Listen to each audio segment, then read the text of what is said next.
کو چुभ रही है, उस वक्त का रेफरेंडम इनको नहीं चुभा था, उसको उन्होंने कबूल भी किया था और वहां पोलिंग एजेंट बन के खड़े भी हुए थे. ये selective morality, selective justice, double standards, दोहरा मेयार, इसके अलावा इनकी सियासत है क्या? और इसी कुर्सी पर बैठ के जनाब चेयर, हम उस साइड पर बैठे थे, कासिम खान सूरी ने पूरी दुनिया के सामने आइन को तोड़ा, आइन को पामाल किया, पार्लियामेंट को डिसॉल्व किया. उस पे तो नहीं कहते कि ऐसे दस्तूर को, सुबह बेनूर को मैं नहीं मानता, मैं नहीं जानता. उस वक्त पूरी पार्टी ने, कोई बात नहीं, शायद खटक, कोई बात नहीं भाई, सुन ले, हौसला. तो ये सिलेक्टिव मेमोरी है. हमने इधर बहुत बहुत मंजे हुए सियासी वर्कर बैठे हैं, ये शायद खटक बैठा है, ये ग्राउंड लेवल का सियासी वर्कर है. पॉलिटिक्स शुरू की, स्टूडेंट पॉलिटिक्स से हम भी देखते रहे हैं, हमने भी तभी आगाज किया था, इनके साथ चले थे. इधर बड़े बड़े पुराने लोग बैठे हैं, ऐसे लोग बैठे जिनके बुजुर्गों के साथ हमारे बुजुर्गों का ताल्लुक था. ऐसे लोग बैठे हैं कि जिनके साथ हमारी जमात का ताल्लुक था, हमारी जमात में रहे, हमारी जमात से मुंसलिक रहे. मगर ये नफरत के बीज बोने वाला कौन शख्स था जिसको अपनी जात की तकलीद कौमी मफाद से ज्यादा प्यारी थी? वो कौन शख्स था जिसने इस मुल्क के अंदर नफरत के बीज बोए? क्या वो आज माफी मांगेगा कि मीनारे पाकिस्तान के नीचे खड़े होकर पोलिंग एजेंट बना? क्या वो आज माफी मांगेगा कि दस्तूर को तोड़ा गया, इसी ऐवान में बैठ के, इसी कुर्सी पर बैठ के तोड़ा गया? हमने मांगी है, कई बार मांग चुके हैं, आप भी मांग लें. और 2000 इस पे ख्वाजा आसिफ साहब बहुत बात कर चुके हैं. ये माफी की बात करते हैं तो मैं इनको इनके गुनाहों की लिस्ट पूरी पकड़ा देता हूं, आज आके माफी मांग ले, मगर नहीं करेंगे क्योंकि ये सियासी लोग नहीं है. क्या ही अच्छा होता. इधर जो तकारीर की जा रही हैं, मुझे बता दीजिए, अभी शहरयार खान अफरीदी साहब ने तकरीर की, क्या क्लॉज बाय क्लॉज 27वीं तरमीम के ऊपर उन्होंने कुछ तजावीज दी? क्या उन्होंने कहा कि इस क्लॉज में इसको बेहतर कर लें, फलां क्लॉज के अंदर फलां चीज ले आए? जनाबे वाला, इनकी जो सिलेक्टिव मेमोरी और जो सोच है वो क्योंकि 2020 से पहले नहीं जाती, तो मैं थोड़ी याद दहानी करा दूं कि इन्हीं का दौरे हुकूमत था. हम यहीं इन्हीं बेंचेस पर बैठ के इनको समझाते थे कि ये सियासी मुखालफत है, इसको दुश्मनी में तब्दील मत करो. हमने, पीपल्स पार्टी ने, दीगर जमातों ने एक चार्टर ऑफ डेमोक्रेसी किया इस मुल्क के अंदर. उस चार्टर ऑफ डेमोक्रेसी का क्या मकसद था? अफामो तफहीम से मामलात को आगे चलाना, डेमोक्रेटिक प्रोसेस को स्ट्रेंथन करना. इन्होंने जो काम 2017 में किया और जिस तरीके से ये चोर दरवाजे से इक़्तिदार में आए, आज उसकी भी माफी इनको ईवान के अंदर मांग लेनी चाहिए. और ये लोग जिन्होंने उस वक्त, आप फॉर्म 47 को तो इनको अपने मुंह से बात ही नहीं करनी चाहिए. मेरे पास ऐसे ऐसे लोग यहां बैठे हैं बेंचेस के ऊपर कि जिनको बंद किया गया, जिनके रिजल्ट तो दूर की बात है, उनको घर से नहीं निकलने दिया गया. यहां पे वो लोग भी बैठे हैं कि जिनके प्यारे दुनिया फानी से रुखसत हो गए, उनके जनाजे नहीं उठाने दिए गए. और मैं उस अदालत में मौजूद था कि जब शहजाद अकबर के ऑर्डर पे, आज अच्छा इनकी पार्टी के अंदर भी मुख्तलिफ फैक्शन है. आजकल एक फैक्शन है जो लैपटॉप लेके आती है दौरे इक़्तिदार के अंदर, भुकतता ज़ैन कुरैशी है, भुकतते ये लोग हैं जिधर बैठे हैं, वो वहीं से कैमरा ऑन करते हैं यूट्यूब का और वहां से पूरा भाषण झाड़ते हैं. वो हर दौर में आपको कैबिनेट में बैठे नजर आएंगे, फ्रंट सीट पे बैठे नजर आएंगे, हुक्मरानों के कसीदे पढ़ते नजर आएंगे. मगर इतना सा मुश्किल वक्त आता है तो सबसे पहली फ्लाइट जो पाकिस्तान में जाती है उसकी सीट 1A के ऊपर वो विराजमान होते हैं. आज भी वो बैठ के इदारों की तस्दीक करते हैं, किस एजेंडे पे करते हैं? और ये इनकी पार्टी की पॉलिसी है, गुड कॉप बैड कॉप. वफाकी वज़ीर इत्तलात अताउल्लाह तारड़ कौमी असेंबली में इज़हार ख्याल कर रहे थे. वो कह रहे थे कि वो कौन शख्स था जिससे नफरत के बीज बोए, इसी कुर्सी पर बैठकर आइन तोड़ा गया, क्या माफ़ी मांगेंगे? हमने कई बार माफ़ी मांगी, ये भी मांग लें. उन्होंने कहा कि उनके दौरे हुकूमत में समझाते थे कि सियासी मुखालफत को दुश्मनी में ना बदलो.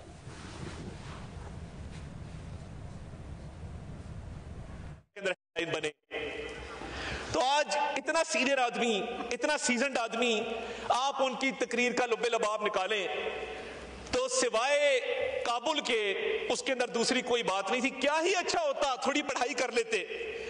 बैरिस्टर गौहर ने की है, उन्होंने पढ़ के तकरीर की, मगर मैं दावे से कहता हूं कि जितने लोग यहां सियासी तकरीर कर रहे हैं, किसी ने पार्लियामेंट्री सॉवरेंटी का सिस्टम पढ़ा, किसी ने पार्लियामेंट्री सुप्रीमेसी का सिस्टम पढ़ा, किसी ने separation of powers between executive, judiciary, legislature पढ़ा, तो आके उस पे बात करते, बताते कि दुनिया के मुहज़्ज़िब ममालिक के अंदर एग्जीक्यूटिव का क्या रोल है, लेजिस्लेचर का क्या रोल है, जुडिशरी का क्या रोल है, सेपरेशन ऑफ पावर तो इनके ऊपर से गुजर गई। आज आके बात करते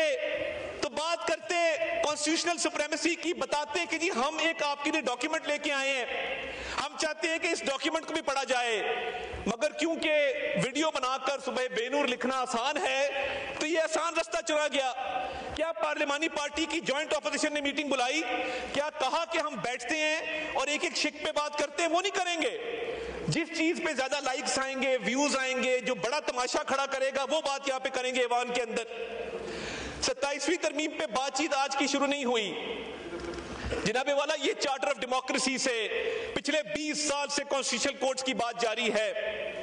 और ये महमूद खान अचकज़ई साहब ने तो धमाकों की बात की। क्या आपको कभी नजर आया कि इन लोगों ने वाना के अंदर 500 स्टूडेंट्स को जो बाजियाब करवाया गया है, रेस्क्यू किया गया, उसकी बात की हो, उसको सराहा हो, उस पर कहा हो कि ये एपीएस से 100 गुना बड़ा सानिया हो सकता था, मगर उस पे कभी तारीफ नहीं करेंगे। और आपको इनके लीडर के एक्स के अकाउंट, वो जो भी चला रहा है, पाकिस्तान के अंदर से चल रहा है, बाहर से चल रहा है, लेडी एनाबेल गोल्डस्मिथ की वफात पर अफसोस नजर आएगा। लेडी एनाबेल गोल्डस्मिथ की वफात के ऊपर आंसू बहाए जाएंगे, मगर मेजर अदनान जिसने अपनी जान निछावर कर दी अपने साथी को बचाते हुए, उस पे ये 2 लफ्ज नहीं कहेंगे। गजा के शहीदों पे ये 2 लफ्ज नहीं कहेंगे, मगर लेडी एनाबेल के ऊपर तकरीर जरूर करेंगे। लेडी एनाबेल की वफात को इन्होंने इस तरह सोग मनाया जिस तरह कोई कौमी सोग होता है। तो ये जो सिलेक्टिव मोरालिटी है, आज मजहब की बात करते हैं हर चीज के अंदर, तो क्या इनका ये हक नहीं बनता था कि जहां पे इनके लीडर ने 9 मई का हुक्म दिया इस मुल्क के अंदर, वो रेड लाइंस क्रॉस की जो मुल्क की तारीख में कभी क्रॉस नहीं हुई? शोहदा की यादगारों को मस्मार करना, दिफाई इदारों पर हमले करना, और उन लोगों को जाके पूछे, ये बड़ी बात करते हैं, जिन लोगों को ये उकसा कर कोर कमांडर हाउस लेकर गए, रेडियो पाकिस्तान लेकर गए, दीगर इमारतों में लेकर गए, कानूनी पैरवी करने उन्होंने पीछे देखा, इनमें से कोई नहीं गया। इनकी जमात ने उन कारकुनों को पूछा ही नहीं कि आप क्या, आपके हालात क्या हैं, हम क्या मदद आपकी कर सकते हैं। तो ये सियासी वर्कर्स को डिच करना और उनको पहले उनके माइंड्स को पलूट करके उनको जराइम पे उकसाना अपने सियासी मकासद के लिए। आज भी कॉन्स्टिट्यूशन के हवाले से आप पूछेंगे, क्योंकि बिल नहीं पड़ा, इधर इसको एक शिक अगर ये बता दें इसमें कोई तजवीज आई हो, कोई इन्होंने कमेटी के अंदर आके तजावीज दी हो, ये प्रोसेस का हिस्सा नहीं बनेंगे। मगर हाँ, पॉलिटिकल पॉइंट स्कोरिंग के लिए, और ये इनका हिसाब उन लोगों का है जो ट्रेलर में आके फिल्म देखते हैं, यानी वो ट्रेलर से पहले की फिल्म का कोई नहीं पता कि ट्रेलर से पहले भी कोई 1.5 घंटा फिल्म चली है, ट्रेलर के बाद जो है वही इनको नजर आता है, क्योंकि इनकी मेंटालिटी, इनकी मोरालिटी वो सारी 2022 के बाद की है। और जनाबे वाला शहरयार खान अफरीदी साहब ने बड़ी अच्छी बातें की, बड़ा उन्होंने यहाँ पे एक मुल्क की सियासत के ऊपर रोशनी डाली। क्या ही अच्छा होता कि जब इस मुल्क में खवातीन को जेलों में डालने का सिलसिला इनकी पार्टी ने शुरू किया था, उस पर भी थोड़ी बात कर लेते। इनकी उस फिस्तायत की रजीम से पहले इस मुल्क के अंदर ये रिवाज नहीं था कि माओ बहनों बेटियों को सियासी इंतकाम का निशाना बनाया जाए। हमारे मुआशरे में माँ बहन बेटी की बड़ी इज्जत है, लोग बड़ी कदर की निगाह से देखते हैं, मगर इन लोगों ने ये रिवायत डाली कि सियासी इंतकाम में अंधे होकर, उस वक्त हम इनको समझाते थे, इधर बैठ के समझाते थे कि ये वक्त का धारा है, ये एक सा नहीं रहता, जैसी करनी वैसी भरनी, मगर इनको ये बात समझ नहीं आती थी। आज भी ये उसी रविश के ऊपर है। इन्होंने पिछले 4-4.5 साल में कुछ नहीं सीखा। अगर सीखा होता तो 27वीं तरमीम पर आकर बात करते, पॉलिटिकल प्रोसेस का हिस्सा बनते, पॉलिटिकल प्रोसेस पे कमेंट करते, मगर सियासी तकारीर जितनी मर्जी करवा लें, उस पे इनको पूरी महारत हासिल है, मगर ये कभी बात नहीं करेंगे کہ کانسٹیٹیوشنل امینڈمنٹ کیا ہوتی ہے, کانسٹیٹیوشن کی سپریمیسی کیا ہوتی ہے, پارلیمنٹری سوورنٹی کا کیا نوشن ہے, سپریشن آف پاورز کیسے ہوتی ہے.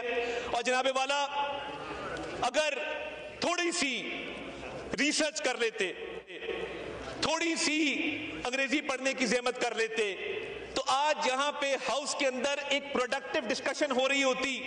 آج ہاؤس کے اندر ایک مکمل طور پہ اس کے اوپر پوری دنیا میں ایک میسج جا رہا ہوتا کہ جی پاکستان کی پارلیمنٹ نے بڑی اس کے اوپر فروٹفل ڈیبیٹ کی ہے, لیگل نوشنز کے اوپر ڈیبیٹ کی ہے, کانسٹیٹیوشنل نارمز پہ ڈیبیٹ کی ہے, دنیا کی جو بیسٹ پریکٹسز ہے اس پہ ڈیبیٹ کی ہے. اور جناب والا میں بالکل کلیئر کر دوں کہ آرٹیکل 243 کے حوالے سے الحمدللہ پاکستان کی ایک عزت بنی. مئی کی جنگ کے بعد ہم دنیا میں جہاں جاتے ہیں لوگ پاکستانیوں کو قدر کی نگاہ سے دیکھتے ہیں. آپ جائیں باہر, سعودی عرب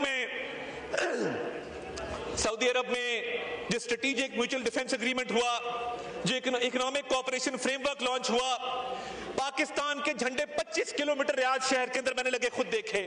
یہ کس کی بات کرتے ہیں؟ یہ باہر جائیں تو صحیح, جس ایئرپورٹ پہ پاکستانی جا کے سب پاسپورٹ امیگریشن کاؤنٹر پہ دیکھتا ہے, لوگ اس کو عزت اور قدر کی نگاہ سے دیکھتے ہیں. دنیا کے ممالک پاکستان کا نام لے رہے ہیں, پاکستان کی عزت کر رہے ہیں. اور میں صرف ریکارڈ کی درستگی کے لیے, شہریار خان افریدی صاحب نے کہا کہ اتنے ہزار لوگ باہر چلے گئے. جناب والا صرف اس اکتوبر کے مہینے میں پاکستان کو 3.4 ارب ڈالر کی ریمیٹنسز آئی ہیں, جو پچھلے سال کے مقابلے میں 11% زیادہ ہے. یہ ان کو نظر نہیں آتا کہ جو بیرون ملک پاکستانی ہیں انہوں نے کالز دی, کیا ان کے لیڈر کے کہنے پہ انہوں نے نہیں کہا کہ پاکستان ریمیٹنسز مت بھیجو؟ آپ موازنہ کر لیں کہ ریمیٹنسز ریکارڈ ہے اس وقت. آپ کی بائیکاٹ کی کالز کے باوجود آپ بار بار کہتے رہے مت بھیجو مت بھیجو مت بھیجو, مگر میں اوورسیز پاکستانی کو سلام پیش کرتا ہوں, جتنا آپ نے منع کیا اتنی زیادہ ریمیٹنسز پاکستان کے اندر آئی ہیں. آپ منع کرتے رہے وہ ریمیٹنسز بھیجتے رہے, آپ منع کرتے رہے وہ ریمیٹنسز بھیجتے رہے, آپ کہتے رہے کہ سب پاسپورٹ کی عزت نہیں ہوگی, ملک ڈیفالٹ کر جائے گا. آپ کی تمام تر خواہشات جو اس ملک کے مفاد کے خلاف تھی, اللہ تعالیٰ نے اس کو غلط ثابت کیا. آج پاکستان کی عزت ہے وہ جنگ جیتنے کی وجہ سے ہے, آج پاکستان کی عزت ہے تو وہ اکنامک ریکوری کی وجہ سے ہے, آج پاکستان کی عزت ہے تو اس وجہ سے ہے کہ پاکستان میں ایک جرأت مندانہ اور دلیر قیادت موجود ہے. ورنہ انہی بینچز پہ کھڑے ہو کے تو آپ کے لیڈر نے کہا تھا میں کیا کروں, میں حملہ کر دوں, میں کیا کروں, میں حملہ کر دوں. تو پھر اس قوم نے دکھایا کہ جب لیڈر دلیر ہو, جب وزیر اعظم دلیر ہو, اس کے ساتھی دلیر ہوں, جب فیلڈ مارشل سید عاصم منیب جیسا لیڈر ملٹری قیادت کو میسر ہو, تو پھر وہی ہوتا ہے جو مارکہ حق میں بھارت کے ساتھ ہوا. اور آج اس کو بھی محمود خان اچکزئی صاحب تسلیم کرنے کو تیار نہیں ہیں, ان کو کابل کابل اور کابل نظر آتا ہے. میں بالکل کلیئر کر دوں, یہ اب نہیں چلے گا کہ افغانستان کی سرزمین پاکستان کے خلاف استعمال ہو, دہشت گردی کی کارروائیوں کے لیے استعمال ہو. میں یہ آپ کو بتانا چاہتا ہوں کہ کل بھی جس جرأت مندانہ طریقے سے ان سٹوڈنٹس کو ریسکیو کیا گیا ہے اس ہاؤس کے اندر, ہم ان جوانوں کو, ان افسروں کو خراج تحسین پیش کرتے ہیں. اور آپ تھوڑا سا صرف اپنا ریکارڈ درست کر لیں. آپ نے کانسٹیٹیوشن بھی نہیں پڑھا, آپ نے 27ویں ترمیم بھی نہیں پڑھی, آپ نے تاریخ بھی نہیں پڑھی, صرف پچھلی 4 سالوں کی داستان ہے جس پر چیخو پکار ہے, جس پہ رونا دھونا ہے, اور رونے دھونے کے علاوہ کچھ نہیں ہے. 12.5 سال سے آپ کی حکومت ہے, اور میں سلام پیش کرتا ہوں ANP کو. یہ کہتے ہیں کہ ہم دہشت گردوں کے خلاف اس لیے بات نہیں کرتے, ANP کا حشر دیکھ لیا. میں سلام پیش کرتا ہوں بلور خاندان کے شہداء کو, میں سلام پیش کرتا ہوں افتخار صاحب کے بیٹے کو, جنہوں نے جان کا نذرانہ پیش کیا, جنہوں نے اپنا خون دے کے اس چمن کی آبیاری کی, اور آپ کہتے ہیں کہ ان کا حشر دیکھ لیا. ہم اس لیے دہشت گردوں کے خلاف بات نہیں کرتے. کل جب وانا کے اندر ان سٹوڈنٹس کو ریسکیو کیا جا رہا تھا تو ان کے اپنے چیف منسٹر وہاں پہ کرکٹ کھیل رہے تھے. یہ حالات ہے کہ کبھی تصویر صاف کرو, چپل کا ناپ دو, باہر نکل کے 2-3 نعرے لگاؤ, وکٹری کے نشان بناؤ, کرکٹ کھیلو. یہ جو بزدار پلس انہوں نے انٹروڈیوس کیا ہے KPK کے اندر, 12.5 سال میں ایک ہسپتال بتا دے جو بنایا ہو, ایک بڑی یونیورسٹی بنا دے جو بنائی ہو, اسٹوڈنٹ کو لیپ ٹاپ دیے ہوں, سڑکوں کا جال بچھایا ہو. 12.5 سال ہو گئے ہیں. یہ ان کا وہی حال ہے کہ سرے ممبر وہ خوابوں کے محل تعمیر کرتے ہیں, علاج غم نہیں کرتے, فقط تقریر کرتے ہیں. تقریر سے کام چل رہا ہے، ٹک ٹاک سے کام چل رہا ہے، سیلفیوں سے کام چل رہا ہے۔ اور جناب والا یہ ملک ہے تو ہم سب ہیں۔ 27ویں آئینی ترمیم کا جو بنیادی مقصد ہے گورننس کو بہتر کرنا، دفاع کو بہتر کرنا، اس ملک میں انصاف کی فراہمی کو بہتر کرنا، چارٹر آف ڈیموکریسی کے تحت پچھلی کئی دہائیوں سے یہ ڈیبیٹ چل رہی ہے، کوئی اجرت میں کام نہیں لیا گیا۔ یہ تمام ترامیم جو ہیں اس پہ سیر حاصل گفتگو چلتی رہی ہے، برس ہا برس چلتی رہی ہے۔ اور یہ اس ملک پہ یہ کہتے ہیں کہ فلاں نہیں تو پاکستان نہیں، ایسی سوچ بھی ان کو کیسے آ جاتی ہے کہ یہ اپنے ایک شخصیت پرستی میں آپ نے بات کی، ادھر انبیاء کی بات کی، آپ کیسے کر لیتے ہیں؟ اندھی تقلید کرتے ہیں آپ، شخصیت پرستی کرتے ہیں آپ، پاکستان سے آگے اپنے لیڈر کو رکھتے ہیں۔ یہ سوچ ہے جو فسطائیت کی بنیاد ہے، جو یہاں بیٹھے بھی ان کی تھی، وہاں بیٹھ کے بھی تبدیل نہیں ہوئی۔ یہ ملک ہے، اس ملک کی بہتری ہے تو ہم سب ہیں۔ یہ کسی لیڈر کو پاکستان سے آگے رکھنا، میں سمجھتا ہوں کہ یہ اس ملک کے ساتھ زیادتی ہے، اس کی سیاست کے ساتھ، پارلیمان کے ساتھ زیادتی ہے۔ میں ان اشعار کے ساتھ اجازت لوں گا کہ بخت سے کوئی شکایت ہے نہ افلاک سے ہے، بخت سے کوئی شکایت ہے نہ افلاک سے ہے، یہی کیا کم ہے کہ نسبت مجھے اس خاک سے ہے۔ اور بزم انجم میں کبا خاک کی اوڑی میں نے، اور میری ساری فضیلت اسی پوشاک سے ہے۔ پاکستان زندہ باد۔ قومی اسمبلی کا اجلاس جاری ہے، وفاقی وزیر اطلاعات عطا اللہ تارڑ اظہار خیال کر رہے تھے۔ حاضر ہوں گے بریک کے بعد۔